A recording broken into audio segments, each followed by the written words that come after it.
Hi, and welcome. You're listening to the X22 Report. My name is Dave, and this is episode 899, and today's date is February 20th, 2016, and the title of the episode is The Current Economic Collapse News Brief.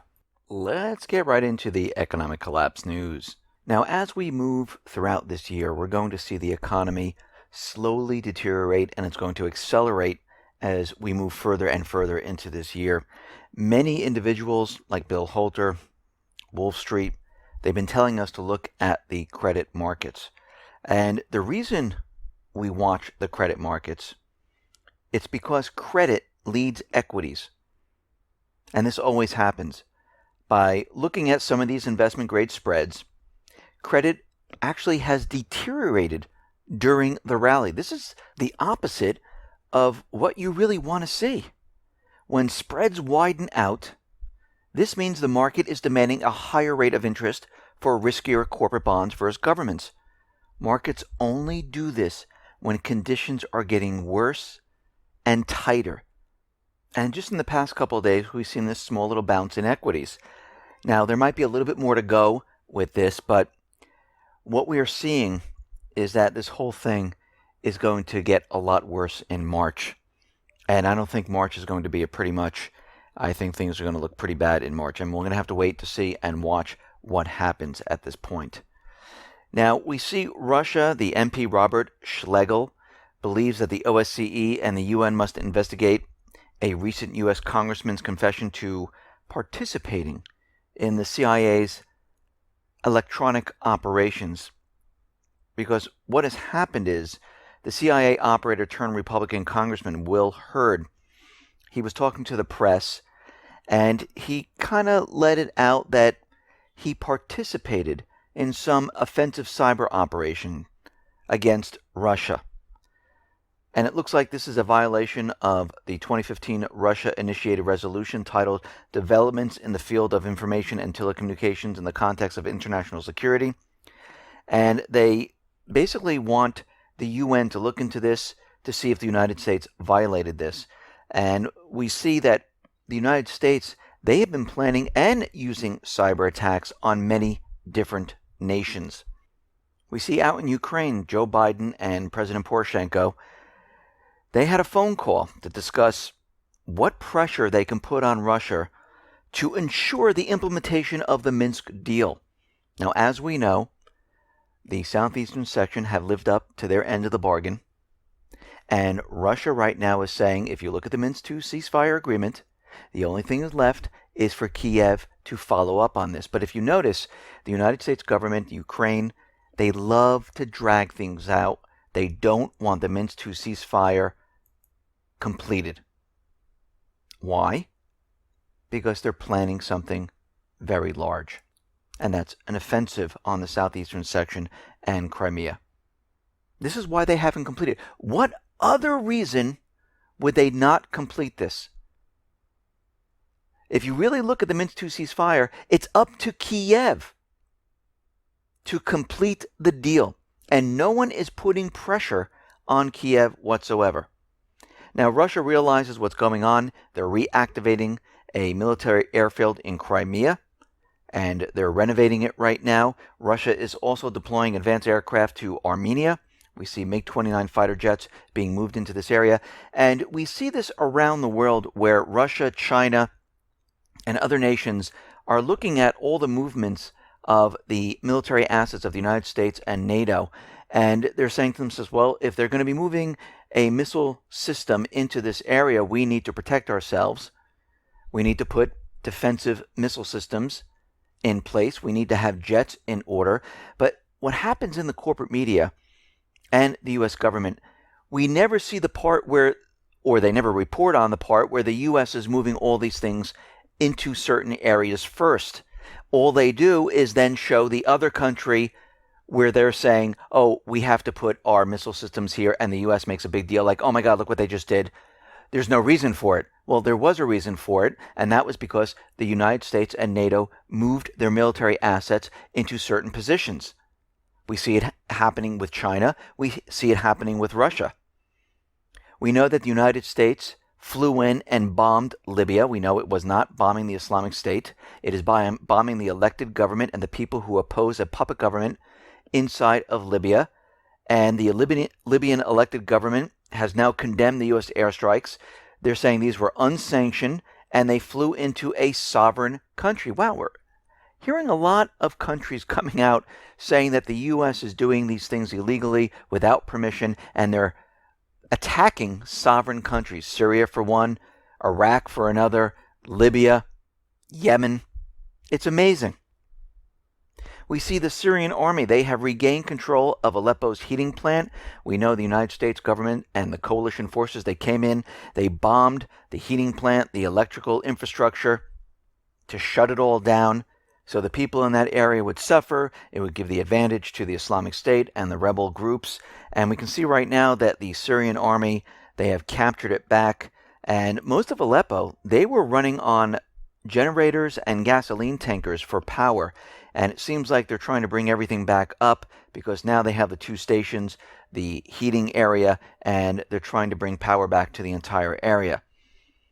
Now, the Syrian opposition, which is paid for by the United States government central bankers, says, yes, we will have a temporary truce with Russia if Russia stops bombing the Islamic State, Al-Qaeda, al-Nusra, and we will then think about peace. So they're giving them an ultimatum, and we see this happen a lot. We saw it happen in Ukraine where Poroshenko says, yes, we want peace as long as you lay down your weapons and we take over the entire southeastern area. We saw it happen in Libya. We see it happening in Yemen, and now we're seeing it in Syria. Well, here's our ultimatum. Stop bombing the terrorist groups and we'll talk about peace, which absolutely makes no sense whatsoever. We see Kerry and Lavrov.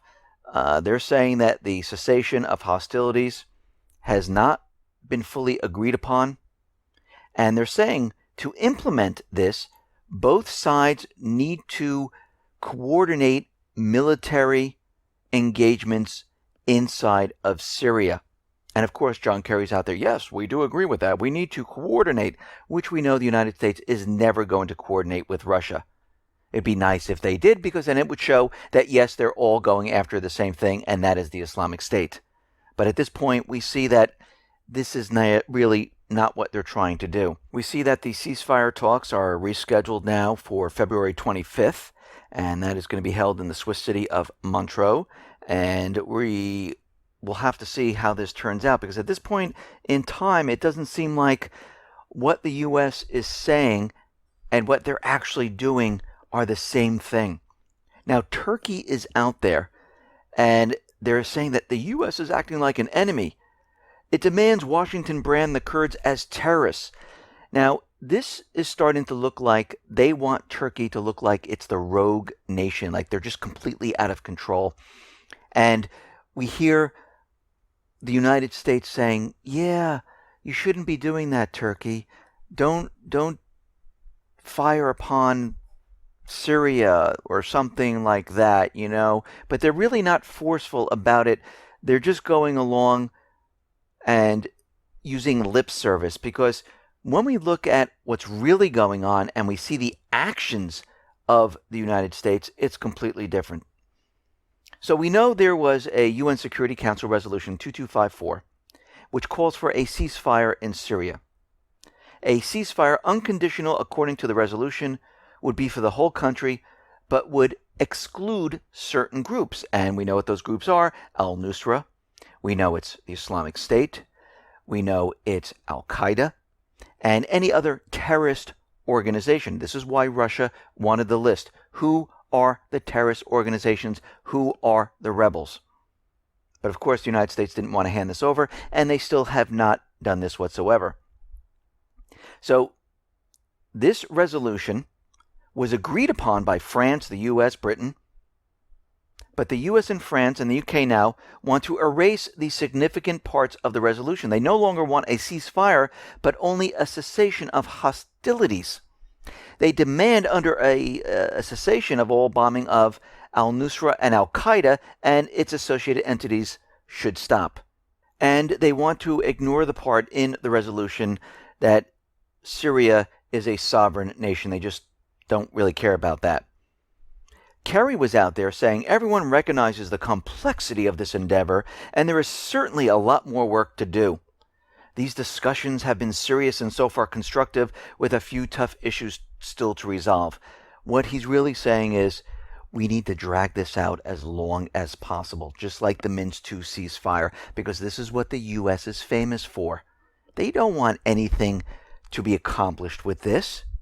So yesterday, Russia introduced a UNC resolution, a new one, which was going to counteract the Turkish artillery fire, which is hitting the Syrian Kurdish group, YPG, which is also supported by the U.S.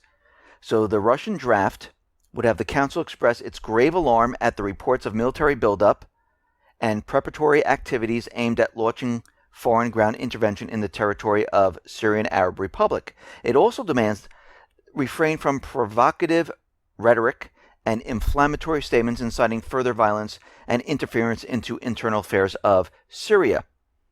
And the Russian one-page paper only restated basic sovereignty principles of the United Nations and also reconfirmed the UNSC 2254.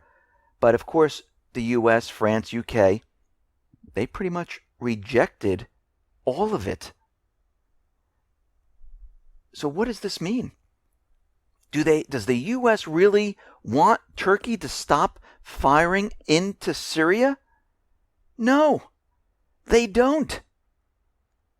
They want it to happen.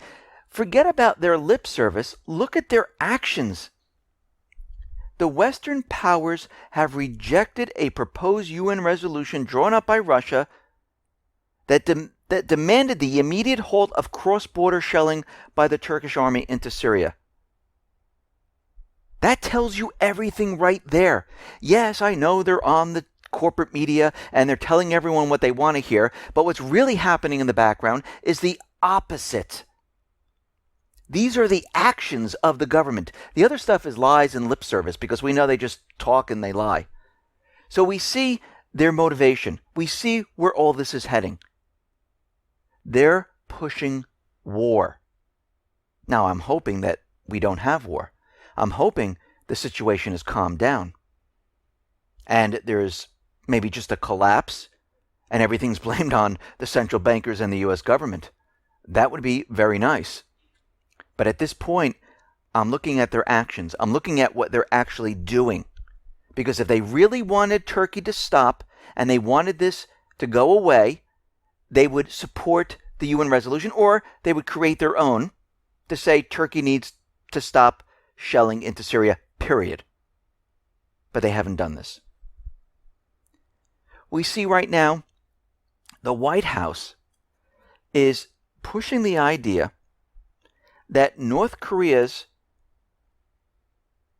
arsenal of nuclear weapons raises the stakes for the U.S. grid security. So we can see what's happening right now.